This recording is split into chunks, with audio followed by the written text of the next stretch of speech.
ഹരിതകർമ്മസേന ശേഖരിച്ച മാലിന്യത്തിനരികിൽ പ്ലാസ്റ്റിക് മാലിന്യം തള്ളി സ്കൂട്ടർ യാത്രികർ. മാള ഗ്രാമപഞ്ചായത്തിലെ വടമ കിണറിന് സമീപമാണ് സംഭവം. മാലിന്യം തള്ളുന്നതിന്റെ CCTV ദൃശ്യങ്ങൾ പുറത്തുവന്നു.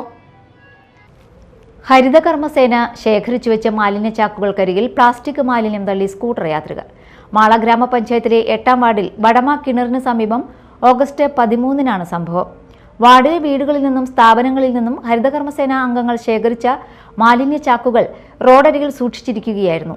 ഇതിനരികിലെത്തിയ സ്കൂട്ടർ യാത്രികർ പ്ലാസ്റ്റിക് മാലിന്യം തള്ളിയ ശേഷം കടന്നു കളയുകയായിരുന്നു.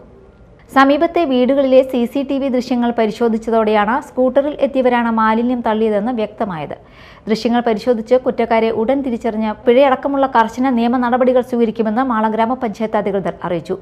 പൊതുസ്ഥലങ്ങളിൽ മാലിന്യം നിക്ഷേപിക്കുന്നവർക്കെതിരെ കർശന നടപടി തുടരുമെന്നും പഞ്ചായത്തിന്റെ മാലിന്യ സംസ്കരണ സംവിധാനങ്ങളുമായി പൊതുജനങ്ങൾ പൂർണ്ണമായി സഹകരിക്കണമെന്നും അധികൃതർ ആവശ്യപ്പെട്ടു. Media time, Mala.